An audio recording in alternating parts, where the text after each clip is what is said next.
አንድ እውነት እንዳንስት አደራላችኋለሁ። አንድ እውነት እንዳንስት። ቅዱስ ሚካኤል፣ ቅዱሳን መላእክት፣ ቅዱሳን ሁሉ እመቤታችን ያማልዱናል፣ ያስታርቁናል። የሚያማልዱንና የሚያስታርቁን ግን ሁለት ነገር ስናሟላ ነው። አንደኛው በቃል ኪዳናቸው በአማላጅነታቸው የምናምን ከሆነ ብቻ ነው። አንደኛው እሱ ነው። እሱ ብቻ ግን በቂ አይደለም። ቅዱሳን እንዲያማልዱን፣ ቅዱስ ሚካኤል እንዲያማልደን፣ እግዝእትነ ማርያም እንድታማልደን እሱ ብቻ በቂ አይደለም። በዚህ ዘመን ብዙ ሰው ቅዱሳን ያማልዳሉ የሚለውን መቀለጃ አድርጎታል፣ ከመናፍቃን ባልተናነሰ መንገድ። ለምሳሌ ብዙ ሰው እንደ ልቡ ሲዘል ይውልና አንተ ተው ንስሐ ግባ ሲባል አይ ችግር የለውም እመቤታችን ታማልደኛለች፣ ቅዱሳን ያማልዱኛል ይላል። ይሄ በቅዱሳን ላይ መዘበት ነው። በኋላ ታሪኩ ላይ ያመጣላችኋለሁ። ቅዱስ ሚካኤል መልአከ ምሕረት እንደሆነው ሁሉ እምቢ ስንል መልአከ መዓት ይሆናል። ቅዱስ ሚካኤል አማላጅ ብቻ አይደለም፣ ቀጭም ጭምር ነው። አስታራቂ ብቻ አይደለም፣ አስቀጭም ጭምር ነው። አዎ እስራኤልን እንዳዳነ ሁሉ እስራኤል እንዲጠፉም ታዞ መጥቶ አድርጎታል። ይሄን ማወቅ አለብን እና የቅዱሳንን ቃል ኪዳን እንመን። ነገር ግን በቅዱሳን ቃል ኪዳን ላይ አንዘብት፣ አንቀልድ።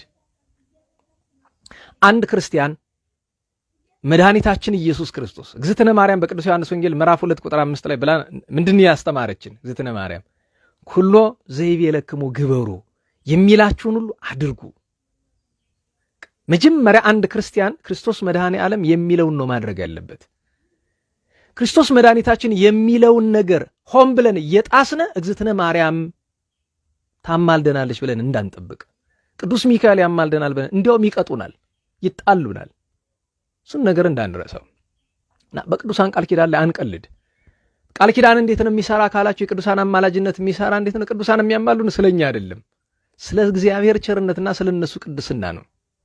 ነገር ግን ደግሞ ያ በባዶ ሜዳ አይደለም። እኛ አንደኛ ቅድም እንዳልኳችሁ ቅድስናቸውን ማመን አለብን፣ ቃል ኪዳናቸውን ማመን አለብን፣ መማጸን አለብን። አንድ እሱ ብቻ በቂ አይደለም ብያችኋለሁ ቅድም። ሁለተኛ የሚያስፈልገው ነገር ምንድን ነው? ክርስትናን የቻልነውን ያክል መኖር አለብን። ተኝተን አይደለም ቅዱሳን የሚያማልዱን፣ ተንጋለን አይደለም ቅዱሳን የሚያማልዱን። ሕግጋትን አቅማችን የቻለውን ያክል እየፈጸምነ ብቻ ነው።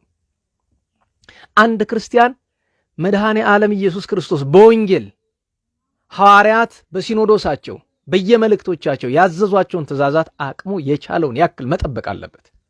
ሲያቅተን የቅዱሳን አማላጅነት ያን ይደግፈናል። በነገራችሁ ላይ የቅዱሳን ቃል ኪዳን ማማለድ ማለት እኮ ከሳት ማዳን ብቻ አይደለም፣ ከሳት የምንድንበትን ሕግ እንድንሰራ።